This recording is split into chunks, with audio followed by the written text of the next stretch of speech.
And I knew that I, at that point, wanted to be a light in our industry. And I wanted to grow a remarkable business that made a positive impact, but was also a business that people didn't look at and go, oh, that's nice.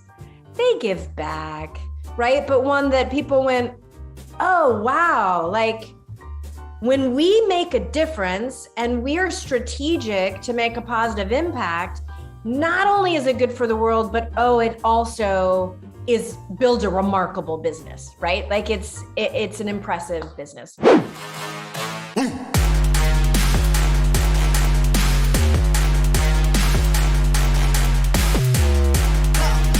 Hey everybody, how's it going? My name is Nick Baldwin. I am co-founder of LabCoatAgents. I have my dog over here who's growling and barking at the leaves falling off the trees. So if you hear any of that, it's not my stomach. It's my dog. So thank you for being on the call with us today. We appreciate that. I have a superstar with us today. Her name is Vanessa Pollock, and she is based out of Summit, New Jersey. Her team is doing amazing business, about 120 million and about 160 units. Hold on a second. Hey, stop it. Get over here. Lay down. I love everything about this because my dog was just barking and I was like, oh no, what's going to happen? So I think they're barking at each other, Nick. Hey, come here. No, you're not going over there. I'm closing the Now window. you have to show the dog to everyone. Like, can you lift up the dog so we can see the dog? Down. Here he is. Let's see. Let's see if we can see him. Oh, he's behind me. He's behind me. Come here, Loki. Come here. He's right here. Oh, come on. Look how cute you are. Hi. He's cute, but he's growling at who knows what. Nick, this is the world we're living in, and that's okay. Good. Listen, I love it. The live webinar, things happen. Where was I? Vanessa Pollock. Here, Loki. I'm hanging out with you and Loki. Down. Lay down. Lay down. Stay. Oh, we've got a good afternoon from Texas. I grew up in Texas, so even though I'm sitting in northern New Jersey right now, like Nick said, gotta say thanks to those of you tuning in from Texas. So anyway, Vanessa has Loki. Come here in the corner. Lay down. Down. Down. Stay. Okay, we're good. We're good. We're good. Stay. Okay, let's get back. Take 2 or 4, wherever we're at. Vanessa has a team, a mega team, selling over 100 million in real estate. They've sold about 100. They're going to close about 160 units this year, but that's not what we're here to talk about. We're here to talk about her special business model, Care, Serve, Give. So let's get into that. But Vanessa, why don't you tell everyone a little bit about yourself first? Oh gosh. Well, I think the most important thing, it has nothing to do with real estate. I'm super proud to have been married to my college sweetheart for 25 years. And today is our kiss-iversary, as we call it, the 28th anniversary of our first kiss, because yes, we still celebrate this. We have 3 remarkable children. They are 11, 13, and 18. We have been living in northern New Jersey, and Charlie worked on Broadway for about 20 years and serving the Maplewood South Orange community with their real estate needs for about 18 years now. We love our church, we love our community, and like you said, super grateful to have built a business with some amazing partners where we get to serve an average of 160 plus families a year. And this year, that's about 120 million in sales volume. That's awesome. I love it. So let's talk about your Care, Serve, Give model. It is definitely a business model. Yeah. And it takes after the 1-3-5 goal setting model. Am I right about that? It sure does. But that makes it sound like boring. Nobody wants to sit Boring, down and right? do a 135 or a 411. Well, it's based on that, but it's Go much back. We more gotta than go that. way back and talk about how it came into formation because everyone Go else back to turned their yeah, computer off. you take control. You take control. Let's talk about care, serve, give. Care, serve, and give each has specific aspects to it, but I'll let you just take it from there and explain it. Yeah, no, thank you. I'm super grateful to get to share the message of it because it really is a repeatable, implementable business model that helps connect you back to the higher purpose of your business, but to grow a really big business that's highly profitable and makes a positive impact in your clients' lives, in your community, and in your life. But I think it's important to kind of go back and paint a picture of where it all came from because it didn't. It's not like I woke up and started in real estate and had $120 million team, right? It's everybody's on a journey, and it's definitely been a journey getting here. So again, like I got into real estate when Hudson was a baby and they're going to turn 19 next month. So like, I just look at my oldest child and go, well, that's how old my real estate career is. And the first 6 or 7 years, I was a single agent with a red, white, and blue balloon company. And that was a remarkable time in that I learned a lot as a sales agent, but I didn't know how to think like a business owner. And so when I joined Keller Williams, which really only happened because I'd heard that there were agents at Keller Williams, and I know not everybody on the call is Keller Williams, but I had heard that Keller Williams agents sometimes took a day off. And I was like, well, that's awesome. I want a day off. Who's going to teach me how to do that? And so I came to the company basically saying, hey, I don't really know what to do anymore because I'm burning the candle at both ends. I've got a newborn, a toddler, a 7-year-old, and a drinking problem, and a business that is just like killing me. And it put me on a journey to figure out, like, why was I in business? What did I want my business to stand for? What impact did I wanted to have on my life and on my children's life? And then also, obviously, my clients, the community, and the industry as a whole. So I had the distinct privilege of getting introduced to Mo Anderson, and anyone in the real estate space needs to know who she is because she was literally the first female CEO of a major real estate company, period. Right? So A, that's awesome that she is who she is, but B, it's also awesome that Gary Keller was bold enough to make the first hire of a female CEO within the industry. So like, kudos to Gary. So I got into a relationship with Mo, and she basically said, well, what are your goals? What do you stand for? What do you want your business to mean? And I knew that I, at that point, wanted to be a light in our industry. And I wanted to grow a remarkable business that made a positive impact, but was also a business that people didn't look at and go, oh, that's nice. They give back, right? But one that people went, oh, wow. Like, when we make a difference and we are strategic to make a positive impact, not only is it good for the world, but it also builds a remarkable business, right? Like it's an impressive business. And so Mo Anderson, in one of our first meetings together, which at the end of the meeting, she said, all right, darling, this is what I want you to do. She said, I want you, now I was a single agent, had just joined Keller Williams and was probably at around 8 million a year. She said, first, get your team to 40 million. Second, serve on your ALC. Third, volunteer for the culture committee. And fourth, read all the John Maxwell books. Let me know once you've done that. I was like, okay. But I knew that if Mo tells you to do something, that there's a reason and you should probably just go do it.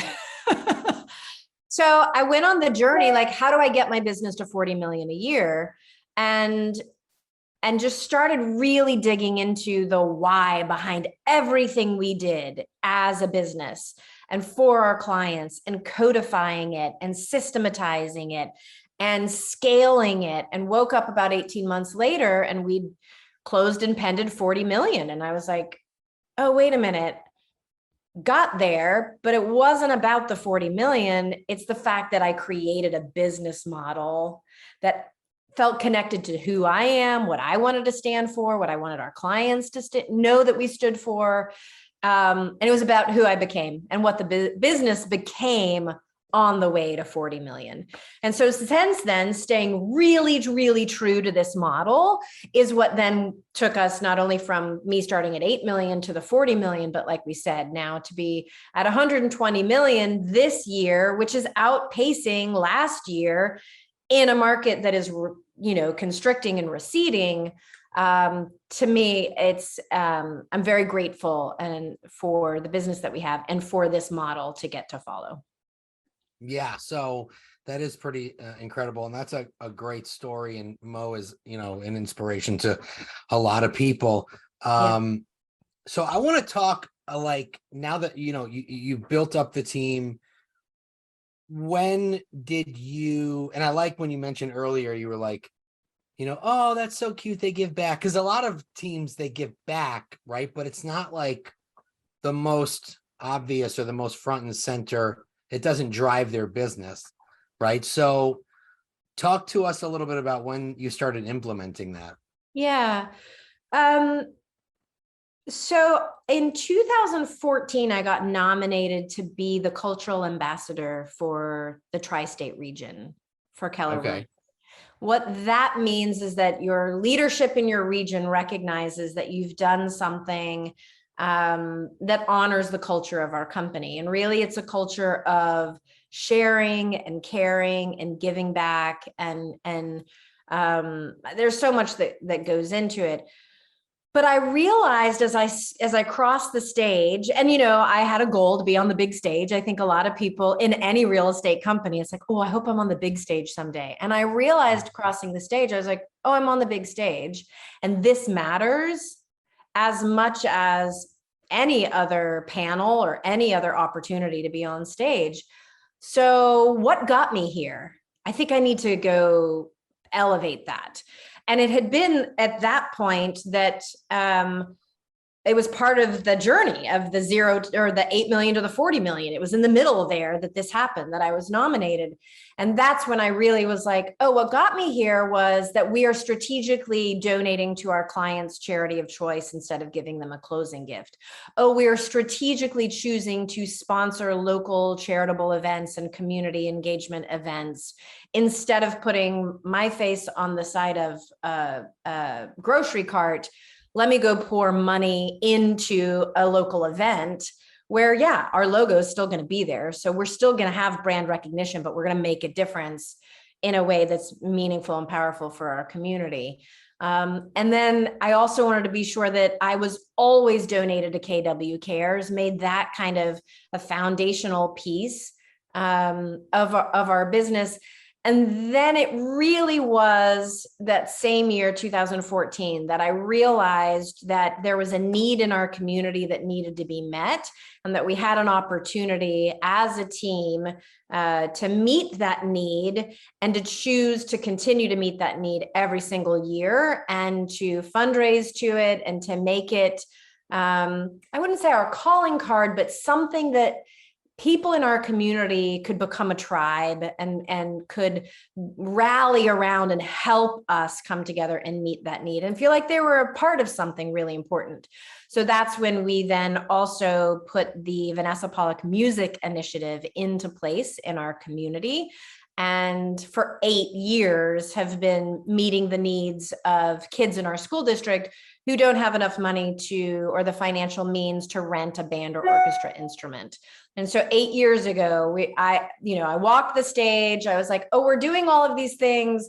Let me really think through what that looks like and not get distracted by shiny objects, not reinvent the wheel every year, but say, this is who we are. This is what we're doing. This is the model we're following. And we're just going to keep doing it every year because time on task over time is going to win and make the biggest impact in each of these categories possible. So yeah, 8 years later, we're looking at over 1,000 children in our school district whose lives have been forever impacted by what we've done. So, but it That's really so cool. started with that moment of like thinking bigger because of the cultural ambassador nomination.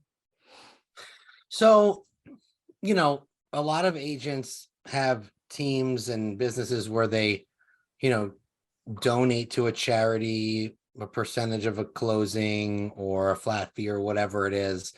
How would somebody kind of morph that into something bigger like you guys are doing? Is there like a initial step or just a direction they should go? You want me to talk about the 135 now? Is that what you're asking? Oh, sure. I wasn't alluding to that, but No, I just, because before you said, how did this really get implemented? I think it's important for so many people. We use what we call the GPS or the 135 as a roadmap, right? We use a GPS to tell us where to go.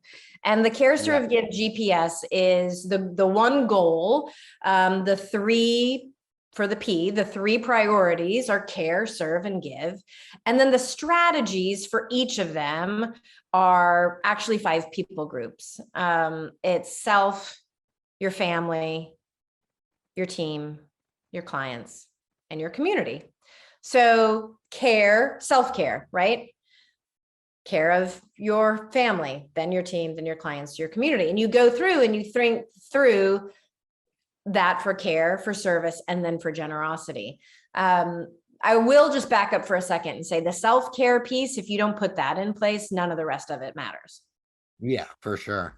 So like for me, none of this actually came to fruition until I was like, oh, wait a minute. If my business is only going to grow to the extent that I do, what am I fighting right now that's holding me back from growing and truly reaching my potential and helping our business reach our potential?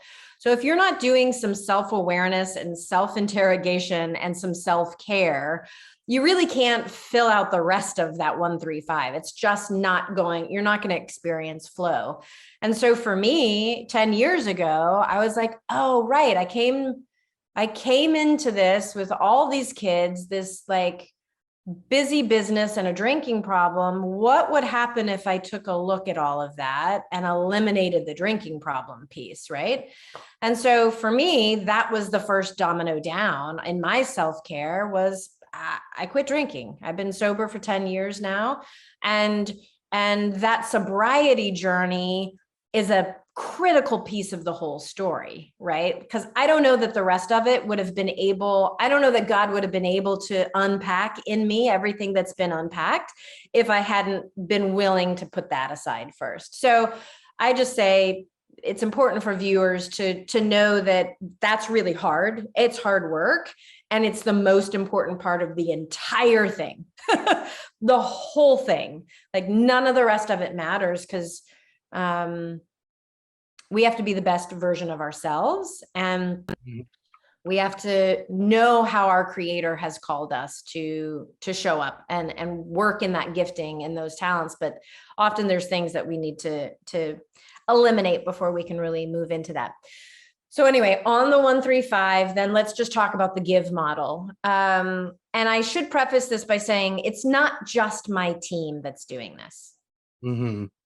Right. So we have a sales force that is Pollock Properties Group in Northern New Jersey. That's the #1 sales force for the Maplewood South Orange community. But there are now dozens and dozens and soon hundreds of teams that are implementing the Care Serve Give model. And they're all a part of Livian. I don't know if I'm allowed to talk about that, but I just want to put it out there that Care Serve Give, it is the bedrock of all Livian teams now. And Livian is, we can talk about that in a second. But what I want to say is everyone's operating within the Livian space with this give model. And here's what the give model is. Again, it's those 5 people groups where you're going to give first and foremost for us is to Livian Cares, which then we donate to KW Cares. So that's the first domino down. And then I believe that we're all called to tithe. We're a company that believes in spirituality and faith first. At Keller Williams and at Livian, and you honor your creator and what you've been giving by tithing to your house of worship. And we love the diversity of our company. And so again, it's just whatever your faith is, And then the next is how you're giving on behalf of your team. And that goes back to how are you showing up for your community and putting your marketing dollars to work in a way that makes a difference for your community and builds your brand, right? And you don't get distracted by the shiny objects of, online leads and all the other noise out there, but you say, you know what, my kid's school is going to need a sponsor for the pumpkin patch every single year. I'm gonna do that. Right. And I'm going to show up at this other community event, and I'm going to be known for sponsoring, this other thing every single year. And you map out how your team is going to use your marketing dollars. And then your community just grows in its gratitude for your generosity, that you show up and you support all of these initiatives happening all around your town through your team. Then how you give back on behalf of your clients. Again, that's making a donation to your client's charity of choice instead of a closing gift. And I'm never going to tell anybody how much to give. And I never tell anybody how much we give, because it's a sliding scale. I've given as little as $1 and as much as 10,000. Right. So you as the business owner get to make that choice. And yet what it does is when you ask a client what charity they're most passionate about, they feel seen, they feel honored. They go, oh, what my family is passionate about, that you're going to go meet that need too. It's really remarkable how much your clients will treasure that. And the thing that happens that's so cool is you ask them to go sit down at the dinner table and have a family conversation about what charity is your family most passionate about. And oftentimes families haven't ever had that conversation. And as I was building out Care, Serve, Give, I did all this research. And one data point was that children who grow up around generous role models who talk about generosity grow up to be more generous as adults, right? So I was like, wait, if I make an entire business model around giving back, all of our lead gen is giving back, and my kids are a part of that, and then our clients' kids are having conversations about generosity, like that's just going to grow up a generation of more generous adults in the future. So to me, that's a real big opportunity for impact. So yeah, we give, and not that, we don't still maybe give them flowers or whatever else you want to give them for a closing gift, but to be able to do that systematically and strategically it's just great. They just love it. And then last but not least is your impact project. Like, how do you feel called to make a difference? So you've given to KW Cares, Livian Cares, you've given back to your community, you've given where your clients are passionate, but the last piece of it is you. Where do you feel called to make a difference? And so that's where, for us, when our oldest child was in 5th grade and came home and they were like, you know what, I want to play cello. And we're like, oh, this is great. Is everybody able to take orchestra? And they were like, I think, but here's the form. And on the form, it says, how much it costs.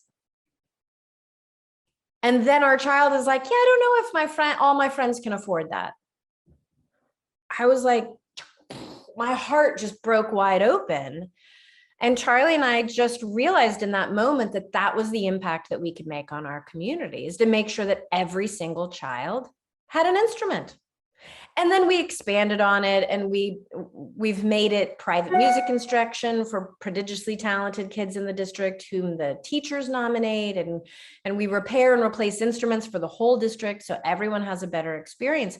But we knew if we would just dig real deep and make that difference, that would be a lasting impact that we would make. And because of, the generosity of our community, people know who we are, what we stand for, and they ask all the time, like, when's the next concert? When's the next fundraiser? Because we throw concerts to raise money for this music initiative, and it meets the need that broke our heart that we wanted to make a difference in. And it's not lead gen when you're calling to invite people to something that you feel so passionate about, right? But then they always ask how the market is. Yeah, right. No, that's what I'm saying. I mean, agents would much rather make those calls than, Sure. hey, do you know anyone looking to buy, sell, or invest? All day long. So, And that was another big reason for creating this business model was I don't cold call and I don't sell, right? Like right. I serve people, but I never wanted to make a phone call that felt like a sales call. So everything for our model is about coming from contribution, making a difference, and then we're able to talk about real estate organically through those phone calls. I love it. That's awesome. And so you have a big goal. Well, Livian has a big goal, right? Is it Livian that has the big goal? Yeah. What's the big goal for next year? So what's super exciting is I'm, in partnership with Adam Hergenrother, who is co-owner of Livian with Gary Keller. And Gary said, if you've read the Millionaire Real Estate Agent book, you know that the goal is to gross $1 million, then net $1 million, and then give $1 million. And I've been operating this give model for a long time and still could not quite figure out how to give $1 million through our real estate team in New Jersey. Cause it's just, that's a big give, right? But by partnering with Livian and like-hearted teams and businesses around the country who are also wanting to make that positive impact, we as a Livian family have a goal to give $1 million next year, and we're going to do it. So it's really exciting because we were all together in Vermont last week for our convention, and we got to talk all about give $1 million and, through our donations to Livian Cares and KW Cares and how we're all hardwiring our community into our marketing plan and then closing for a cause and then our own impact projects for each team. Like we did the math. And as Gary says, the path is in the math. We did the math and we're like, oh, give $1 million. Like it's just, that's what's going to happen. So it's really exciting to be able to do it with all these people across the country. Yeah. That is awesome that you were able to create that and then scale it by partnering with Adam and Gary. But yeah, I mean, listen, this isn't something that, other agents can't do. Just rewatch this. That's right. And follow the model that Vanessa outlined. And you can create, if you're already giving to charity, try giving to the charity of your client's choice. Like that's something that will really resonate, because it resonates with them so much because then it's not about you, it's about them. Make it about them. I love that. Well, we are fresh out of time. This has been awesome. Are there any questions? I don't see any questions, but that's okay. We had people watching and listening and learning, and that's what matters. There is a comment. Amazing. Mindy says, amazing. Always love hearing you share, Vanessa. That's what Mindy says as well. So that's awesome. You guys will be able to rewatch this on our YouTube channel, LabCoatAgents. It should be up there in the next day or so. Alexia says, I love your closing for a cause idea. Awesome. Thank you. So lots of great positive feedback. That's awesome. Is there anything you wanted to mention in at the end there, Vanessa? No, I just wanted to thank you, Nick, for being, an ambassador of the mission and for putting this message out to your people. Because, LabCoatAgents is no joke. You guys have an incredible following, and you say it's about the science of real estate, right? And this is, while it is got a ton of heart, it is based on science and it's based on data, and there's all kinds of, proven research around it. But I just thank you for including it in the conversation for your followers, consideration. Really, I really do. Well, no problem. We appreciate you taking the time to be with us today, and I hope everyone got some value. Oh, so there's a question. Sorry, Pamela. What do you do? Oh, this is interesting. This is an interesting question. What do you do if their charity is something you wouldn't want to support because of your personal beliefs? I love that question. And that is on the FAQ. And do you remember I said I give as little as $1 and as much as 10,000 historically? And you never tell them how much. Correct. We don't ever disclose how much we donate. If I've made a commitment to someone to give to the charity of their choice, and they've taken the time to think it through and have the conversation, and they come back with a charity that maybe is not in line with my belief system, I'm going to keep my word. And I am going to make that $1 donation, because honestly, it might cause the organization more administrative cost than the $1 is even worth. And yet I'm going to keep my word, because I told them I'd make the donation. And I just say, thank you so much. I appreciate you taking the time to think about that. Yeah, that's a super great question and answer. And one more question from Kip. Do you provide evidence of the donation? Like, how do you close the loop? Yeah, we send a handwritten note that just says, thank you so much for trusting our team to serve your real estate needs. It was our honor to make a donation on your behalf to Wounded Warriors, or whatever the case may be. With love and gratitude, Pollock Properties Group. Yep. Love it. Because remember, it's your money that you're donating. So you get the tax write-off, but talk to your accountant. I'm not an accountant. And they don't get any documentation from the organization. You do. So you just need to let them know that you did it. I was actually thinking that question that was brought up. I'm glad someone asked it. It's a good one. It's a good one. Cool. Well, thanks, Vanessa. Appreciate you being here. Thanks everyone for watching. Don't forget to follow us on LabCoatAgents on YouTube, and rewatch this replay. It'll be up in a couple days, and we'll see you guys on the next one. Bye. Awesome. Thanks, everybody. Thanks, Nick.